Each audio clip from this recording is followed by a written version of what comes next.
বলি তো আল্লাহু আকবার। আল্লাহু আকবার ওয়ালিল্লাহিল হামদু বিসমিল্লাহির রাহমানির রাহিম।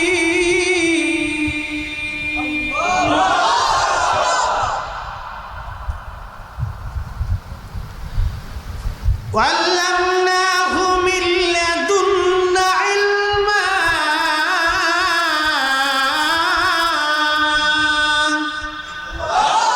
আল্লাহ বলেন আমি তাকে বিশেষ জ্ঞান দিয়েছিলাম। তিনি খিজির, ওনার জীবনের একটা আমল শুনে। একদিন উনি রাস্তা দিয়ে যাচ্ছে, এক পথিক এসে বললেন, হে আল্লাহর বান্দা, আপনি আমাকে কিছু দয়া করে ভিক্ষা দেন। আমি একবারে অভাবী ঋণগ্রস্ত মুসাফির।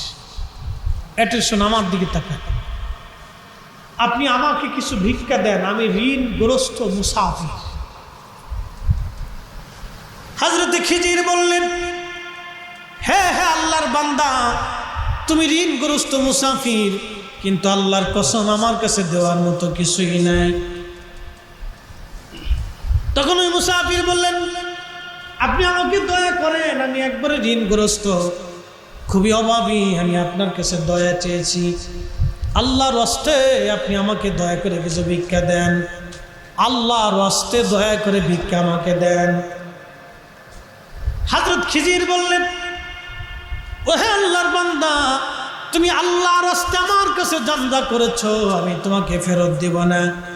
আমার কাছে কোনো সম্পদ বলে কিছুই নাই, তবে একটা কাজ করতে পারো, তুমি আমাকে বিক্রি করে দিয়ে গোলাম বানাইয়া যে টাকা পাও ওই টাকা নিয়ে যেতে পারো।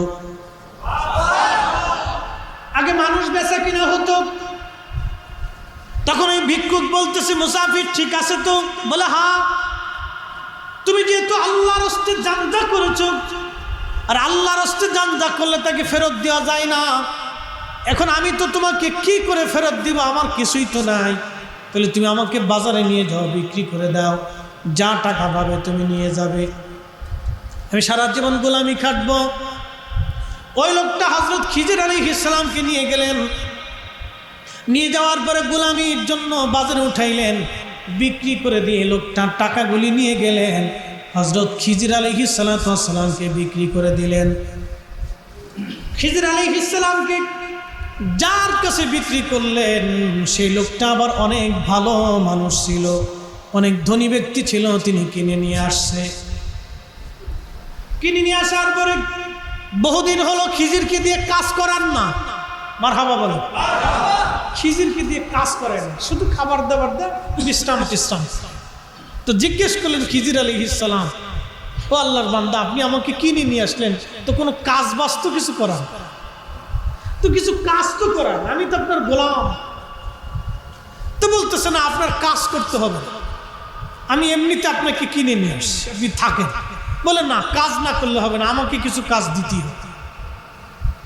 তো বলছে আচ্ছা ঠিক আছে, তাহলে আমার জমিন আছে, আপনি একটু জমিন চষেন, ফসলাদি কাটেন, দেখাশোনা।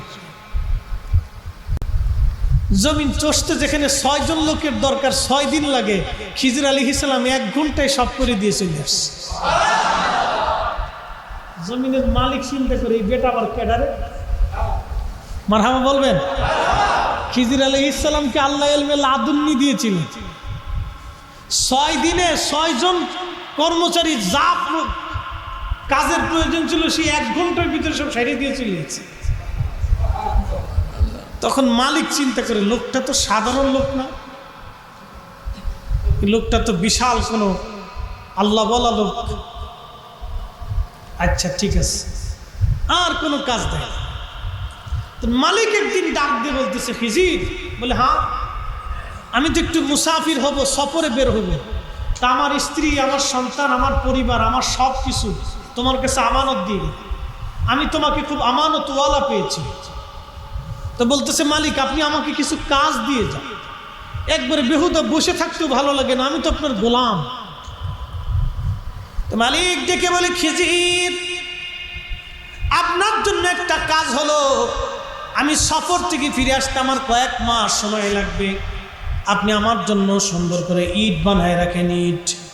মাটি আর পাথর দিয়ে ইট বানায় রাখবেন, আমি এসে ইট গাছনি গেঁথে আমি একটা বিল্ডিং বানাবো।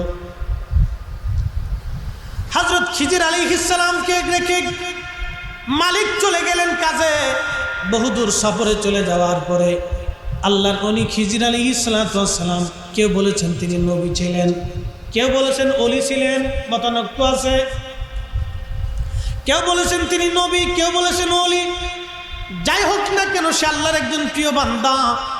চলে গেলেন মালিক। বহুদূর চলে যাওয়ার পরে খিজির আলাইহিস সালাম যখন মালিক ফিরে আসছে, আসার পরে দেখলেন ইট তো না, একবারে বিরাট বড় একটা প্রাসাদ বানায় রাখছে।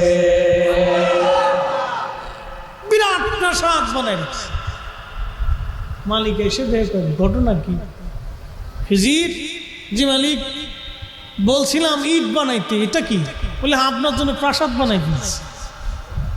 বিরাট বড় প্রাসাদ বিল্ডিং বানাইছে। কি করে সম্ভব? আল্লাহ করেছে। তখন খিজির আলাইহিস সালামকে মালিক বলতেছে, আপনি কে? আপনার পরিচয়টা আমাকে দেন। বলে না, দেওয়া যাবে। বলে না, আপনি সাধারণ কোনো ব্যক্তি না, পরিচয় দেওয়া যাবে না। পরিচয় দেন। কেন পরিচয় দিব? কেন আপনি সাধারণ ব্যক্তি না, আপনাকে আমি আর রাখবো না। তো না রাখলে তাহলে আপনি আমাকে মুক্ত করে দেন। বলে যান, আল্লাহর রাস্তায় আপনাকে মুক্ত করে দেন। সুবহানাল্লাহ। হযরত খিজির যাওয়ার সময় দোয়া করে গেলে বলেন, মালিক, আমি আপনাকে ভালো অবস্থায় পেয়েছিলাম, আপনি আমার সঙ্গে সুন্দর ব্যবহার করেছেন, কখনো কষ্ট দেন নাই, আমাকে ব্যথা দেন নাই। আমি আপনাকে বিনিময় প্রদান করে গেছি, আপনাকে কষ্ট দেই নাই। আমার পরিচয়টা শুনে, আমার নাম খিজির। খিজির আলাইহিস সালাম আল্লাহর একজন নবী বা ওলি ছিলেন। আবে হায়াতের পানি তিনি পান করেছিলেন। হাজার হাজার বছর আল্লাহ তার হায়াত দিয়েছিল। একবার জোরে বলা যাবে কি সুবহানাল্লাহ? কেউ বলেন খিজির দুনিয়াতে এখনো জিন্দা আছে, কেউ বলতেছেন না। কিভাবে আছে আমরা বলতে পারতেছি, মতানক্য আছে। তবে তিনি হযরত ইব্রাহিম আলাইহিস সালামের জমানার আগে আদম সফিউল্লাহ, হাবিল আর কাবিল, এই দুইজনে যে মারামারি করছিল, ওই সময় হাবিল কাবিলের ঘরে খিজির আলাইহিস সালামের জন্ম হয়েছিল। কোন কোন ঐতিহাসিক লিখছেন কাবিলের ঘরে খিজির আলাইহিস সালামের জন্ম হয়েছিল। খিজির আলাইহিস সালাম ছিলেন, সারা পৃথিবীতে দুইজন বাদশা ছিলেন মুসলমান, সারা দুনিয়ার বাদশা। একজন বাদশার নাম বাদশা জুলকারনাইন, আর একজন বাদশার নাম বাদশা সুলাইমান আলাইহিস সালাম। জুলকারনাইনের প্রধান উজির ছিলেন হযরত খিজির আলাইহিস সালাম। জুলকারনাইন ছিলেন হযরত ইব্রাহিম আলাইহিস সালামের জমানার বাদশা। ইব্রাহিম আলাইহিস সালামের কাছে কালেমা গ্রহণ করেছিলেন বাদশা জুলকারনাইন। আল্লাহ তাকে পৃথিবীর প্রত্যেকটা ইঞ্চির বাদশা বানিয়ে দিয়েছিলেন। একসাথে বলা যাবে আল্লাহু আকবার। খিজির আলাইহিস সালামের জীবনে একটা পাঠ শোনাইছে। আবে হায়াতের পানি তিনি পান করেছিলেন। বলে হুজুর, এটা আবার কি? বাদশা জুলকারনাইনের একজন বন্ধু ছিলেন ফেরেশতা। ফেরেশতাকে জুলকারনাইন ডাক দিয়ে বলেন, ফেরেশতা, আমি শুনছি পৃথিবীতে নাকি আবে হায়াতের পানি আছে, যেটা পান করলে হায়াত সহজে শেষ হয় না, দীর্ঘ হায়াত সে পায়। আবে হায়াতের পানি আমার পান করার দরকার। তখন খিজির আলাইহিস সালাম ছিলেন প্রধান উজির। ফেরেশতা বলেন, হ্যাঁ, আবে হায়াতের পানি আপনি পাবেন, তবে আপনাকে বহু কষ্ট করা লাগবে। পৃথিবীর একবারে শেষ প্রান্তে যে আপনি পাবেন। হযরত বাদশা জুলকারনাইন এবং খিজির আলাইহিস সালাম দুইজন রওনা করলেন। যেতে যেতে যেতে যেতে বহু দূর পৃথিবীর একবারে শেষ প্রান্তে চলে গেলেন। জুলকারনাইন পিছনে ছিলেন, খিজির আলাইহিস সালাম সবার সামনে ছিলেন। খিজির আলাইহিস সালাম আবে হায়াতের পানি পান করলেন, কিন্তু জুলকারনাইন পান করতে পারে নাই। কেউ কেউ বলেছেন আবে হায়াতের পানি পান করার জন্য আমার আল্লাহ তাকে বিরাট দীর্ঘ জীবন দান করেছেন। একবার জোরে বলা যাবে কি সুবহানাল্লাহ? এই খিজির আলাইহিস সালামের একটা জীবন আপনাদেরকে শুনিয়ে, তার কথা কোরআন শরীফ সূরা কাহাফের ভিতরে আসছে। আপনারাও যদি দীর্ঘ হায়াত পান, দীর্ঘ দৌলত পান, ইজ্জত তালাশ করেন, তো পৃথিবীর মধ্যে দুইটা কাজ করে যেতে হবে। একটা কাজ আপনাকে করতে হবে, ঘরে বাবা মা যদি থাকে সারা জীবন বাবা মার সেবা করবেন। বলে কিভাবে? আপনাকে বাবা মা যেইভাবে লালন পালন করছে আপনিও সেইভাবে বাবা মাকে লালন পালন করবেন। একসাথে বলা যাবে মারহাবা। কয়টা জিনিস পাবেন? দুইটা। 1 নম্বরে হায়াত, 2 নম্বরে দৌলত, 3 নম্বরে ইজ্জত। 3টা জিনিস যদি চান তো আপনাকে পিতামাতার খেদমত করে যেতে হবে। এই 3টা জিনিস আপনার একটা কাজের মধ্যে নিহিত থাকবে, ইজ্জত, হায়াত, দৌলত। পিতামাতার খেদমত করে যাবেন। আর একবার বাবা মার চেহারার দিকে মহাব্বতের নজরে তাকাইলে আল্লাহ একটা কবুল হজের সওয়াব লিখে দিন। বাবা হজ হবে, গ্যারান্টি আছে? জোরে বলেন, কোনো গ্যারান্টি আছে? আপনি হজ করতে গেছেন, 6 লক্ষ টাকা খরচ করে, 4 লক্ষ টাকা খরচ করেছেন, এই তাওয়াফ করেছেন, বহু পরিশ্রম। হজ করা 4টিখানি কথা না, অনেক কষ্ট। এই বিরাট কষ্ট করে হজ আপনি আদায় করছেন, গ্যারান্টি কবুল হয়েছে কিনা কেন গ্যারান্টি নাই। কিন্তু মায়ের চেহারার দিকে একবার মহাব্বতের নজরে তাকাবেন, আল্লাহ রসুল বলেন একটা কবুল হজের সওয়াব আল্লাহ আমল নামে লিখে দিন। ফরজ ফরজ ফরজ ফরজ ফরজ। কিন্তু বড় দুঃখের বিষয় হলো সত্য, আমরা এটা বুঝতে চেষ্টা করি, বুঝতে চেষ্টা করি। আচ্ছা আপনাদেরকে একটা কথা বলি, বাবা মা বৃদ্ধাশ্রমে থেকে ওই লোক যদি 36,000 বড় হজ করে, কাজ হবে? কি মনে হয় আপনাদের? সুযোগ আছে? আচ্ছা এই মসজিদে কেউ যদি কুত্তার গোশত খেয়ে নামাজে দাঁড়ায়, কুকুরের গোশত খাইয়ে আইসে যদি কেউ নামাজে দাঁড়ায়, সুন্দর মতো গোসল টোসল করি, একবারে লাক্স সাবান, এই লাইফ বয় সাবান দিয়ে গোসল টোসল করি, একবারে খুব ঢকালা সৌদি আরব থেকে কাপড় এনে জুব্বা বানাইয়া, পাগড়ি টাগড়ি সুন্দর করে বাইন্দে, সেন্ট পেন্ট আতর মতো লাগাইয়া, কায়দা মতো যাই নামাজ বিছিয়ে দিয়ে একবারে সুন্দর মতো নামাজে দাঁড়াই গেছে, একবারে পুরা কোরআন শরীফ 2 রাকাত নামাজে শেষ করে ফেলাইছে, এরকম নামাজ পড়লেও কবুল হবে? কারণ কি? একবারে ভিতরেরটা শেষ। কতক্ষণ ঠিক কিনা? কেউ যদি লক্ষ বছর হজ করে বাবা মা বৃদ্ধাশ্রমে থাকলে, কেউ যদি 1000 বার হজ করে বাবা মার খেদমত যদি না করে, কাজ হবে? নাই, কোনো লাভ নেই, কোনো লাভ নেই। হ্যাঁ প্রিয় মুসলমান, হ্যাঁ প্রিয় মুসলমান, এই জন্য আল্লাহ পাক বললেন আল্লাহ হাসান, তোমরা দয়া করবে, মায়া করবে। এরপর আল্লাহ বললেন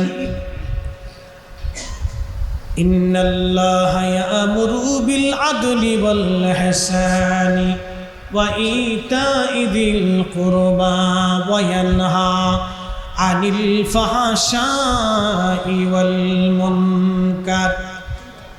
আত্মীয়-স্বজন যারা আছে তোমরা তাদের সঙ্গে উত্তম ব্যবহার করবে। তারা দরিদ্র হলে ঘরের মধ্যে খাবার পৌঁছাই দিয়ে আসবে, অভাবী হলে খোঁজ খবর নেবে। এই যে ঈদ চলে গেল, আমাদের ফিতরা জাকাতের অংশ, সর্বপ্রথম আত্মীয় স্বজন পাওয়ার হক। অনেকে আছে আত্মীয় স্বজনের খোঁজ খবর নেয় না, আত্মীয়তার সঙ্গে সম্পর্ক রাখে না। আল্লাহর নবী বলেন উম্মত, তোমরা যদি আত্মীয়তার সাথে সম্পর্ক ছিন্ন করো তো আমি আল্লাহ তোমার সঙ্গে সম্পর্ক ছিন্ন করে দেব। তুমি যদি আত্মীয়তার সম্পর্ক ছিন্ন না করো তাহলে আমি আল্লাহ তোমার সঙ্গে সম্পর্ক ছিন্ন করব না। একবার জোরে জোরে বলা যাবে কি সুবহানাল্লাহ? ও মুসলমান, এরপরে আল্লাহ বললেন ওয়ানহা আনিল ফাহশাই ওয়াল মুনকার, তোমাদেরকে ফাহিশা কাজ করতে নিষেধ করলাম। আমরা অনেক সময় বকাঝকা করি, বাজে কথা বলি, বাজে বক্তব্য দেই, বাজে কথা বলি, বন্ধু বান্ধবের আড্ডায় মিলে আমরা অনেক সময় খারাপ কথা বলি। আল্লাহর নবী আল্লাহ কোরআনে ডাক দিয়ে বলেন তোমরা ফাহিশা থেকে বেঁচে থাকবে। অনেক সময় মিথ্যা কথা বলি, অনেক সময় আমাদের দেশের মেয়েরা অর্ধ উলঙ্গ হয়ে রাস্তায় পথ চলে, ফায়সা কাজ করে তারা, এই যে বেপর্দা বেহায়া অবস্থায় রাস্তায় চলে। আল্লাহর নবী বলেন, উম্মত কিয়ামতের 80টা আলামত আছে। একটা আলামত হলো আমার দেশের মেয়েরা যখন অর্ধ উলঙ্গ হয়ে আমার দেশের মেয়েরা হেলায় হেলায় ডোলায় ডোলায় গর্বের সাথে রাস্তায় চলবে, বুঝবা এটা কিয়ামতের আলামত। আবার বলি, মেয়েরা যখন হেলে হেলে ডুলে ডুলে গর্ব করে রাস্তায় হাঁটবে বেপর্দা বেহায়া হইয়া, যখন বেপর্দা অবস্থায় হয়ে মেয়েরা রাস্তায় হেলে হেলে ডুলে ডুলে হাঁটবে, গর্ব করে হাঁটবে, লজ্জা শরম তাদের থাকবে না, তারা এই অর্ধ উলঙ্গ হাঁটাটাকে তারা গর্বের কাজ মনে করবে।